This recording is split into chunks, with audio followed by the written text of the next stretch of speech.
आज मैं आपको सीता माता और राम के विवाह की कहानी सुना रही हूँ, जिसमें राम जी और सीता माता का विवाह होता है।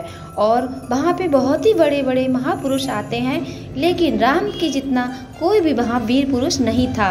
और सीता माता भी यही चाहती थी कि मेरा विवाह राम जी के साथ हो, वरना मैं किसी के साथ विवाह करना नहीं चाहती हूँ। और सीता माता की यह इच्छा पूरी हुई और उनका विवाह उन्हीं के साथ हुआ। फिर सीता माता और राम जी का विवाह बड़े ही धूमधाम से मनाया जाता है। लेकिन कुछ ऐसा होता है कि उन लोगों को वनवास दे दिया जाता है। वनवास, वह दोनों लोग वनवास जाते हैं, वहाँ पे भी वह बहुत खुशी खुशी रहते हैं। सीता माता कहती हैं, मैं अपने राम के बिना नहीं रह सकती, पति ही परमेश्वर हैं, इसलिए अगर वन दिया जाता है, वन का वनवास जाना होता है, तो मैं अपने राम के साथ ही जाऊँगी, मैं अकेली नहीं रहूँगी। और फिर सीता माता और उनके साथ लक्ष्मण भी जाते हैं। लक्ष्मण और सीता माता और राम जी तीनों लोग 14 साल के वनवास के लिए निकल जाते हैं। वह वहाँ बड़े ही सुखद तरीके से रहने लगते हैं। तब तक वहाँ पे रावण की बहन शूर्पणखा आती है। वह सीता जी से बहुत ही अजीब तरीके से बातचीत करती है, इसलिए राम थे सीता और शूर्पणखा की नाक को काट देते हैं। अब वह रावण बहुत ही क्रोध में आ जाता है कि मेरी बहन के साथ ऐसा कौन कर सकता है। तो जब राम जी एक बार बाहर गए थे, तो उन्होंने सीता माँ से कहा गई, आप कुटिया से बाहर नहीं निकलना।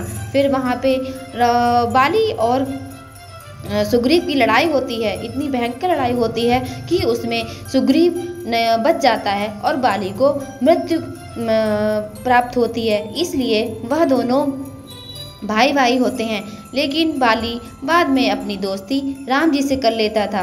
राम जी बहुत ही एक अच्छे महापुरुष हैं, इसलिए उसने राम से अपनी दोस्ती बना ली और सीता माँ का हरण रावण कर लेता है। तो इसलिए राम जो थे बहुत दुखी थे। वह वन वन भटक रहे थे, सीता माता को ढूंढ रहे थे, लेकिन उनको कोई पता नहीं लग रहा था कि सीता माता कहाँ गई हैं। और बाली और सुग्रीव की ऐसी लड़ाई देखकर वह राम जी कहते हैं कि यह हमारे काम में आ सकते हैं। फिर वहाँ पे एक बड़े महापुरुष हनुमान जी से उनकी भेंट होती है। फिर हनुमान जी राम जी की पूरी ही सहायता करते हैं सीता माता को ढूंढने में, और वहाँ पे बहुत बड़ा युद्ध होता है। उसके बाद वह लंका पहुँच जाते हैं। लंका पहुँचते ही वह देखते हैं कि वहाँ पे सुग्रीव की पूरी वानर सेना राम के साथ है। राम जी कहते हैं, अब हमें कोई भी हरा नहीं सकता, अब हम रावण को हरा के सीता को अयोध्या ले जाएंगे और वहाँ फिर बहुत खुशी पूर्वक रहेंगे। राम ने यहाँ प्रण लिया। सारे सैनिक, सारे वानर सेना, सुग्रीव, नल, नील और हनुमान जी जो भी थे, सब भगवान राम के साथ थे। वह सब मिलके रावण की सेना पर आक्रमण कर देते हैं और रावण को मारने के लिए तैयारी करते हैं। कुछ समय बाद वहाँ पे रावण को मारने के लिए बहुत सारे सैनिक जाते हैं, लेकिन रावण को नहीं मार गिरा पाते। फिर उसके बाद राम खुद जाते हैं रावण को मारने के लिए। लक्ष्मण जाते हैं। लक्ष्मण को वहाँ पे मेघनाथ ने एक बाण मार दिया, जिससे लक्ष्मण घायल हो जाते हैं। उसके बाद हनुमान जी लक्ष्मण के लिए जड़ी बूटी लाते हैं। उसके बाद हनुमान जी को ठीक किया जाता है। जड़ी बूटी लाकर हनुमान जी ठीक हो जाते हैं और लक्ष्मण जी फिर से युद्ध के लिए जाते हैं। हनुमान जी जड़ी बूटी लेने के जाते हैं, तब उन्हें बहुत ही कष्टों का सामना करना पड़ता है, लेकिन हनुमान जी पूरा पर्वत ही ले आते हैं। फिर से युद्ध चालू होता है। राम जी को बहुत क्रोध आता है।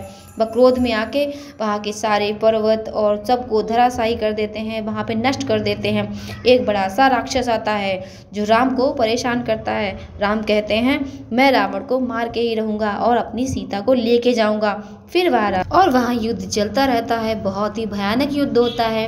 वहाँ पे बड़े बड़े अजीब प्रकार के रावण आते हैं, बड़े बड़े अजीब प्रकार के वहाँ पे राक्षस आते हैं, लेकिन राम से सब हार जाते हैं। राम सबको परास्त कर देते हैं और आखिर में राम की ही विजय होती है। ये युद्ध बहुत ही समय तक चला और इसको राम की सहायता करने में बहुत सारे लोगों ने मदद की, इसलिए यह युद्ध राम ही जीतते हैं और रावण को बाद में मृत्यु की प्राप्ति होती है। बच्चों, अगर मेरा चैनल अच्छा लगा हो, आगे की स्टोरी सुनने के लिए मेरे चैनल को सब्सक्राइब करें। Thank you.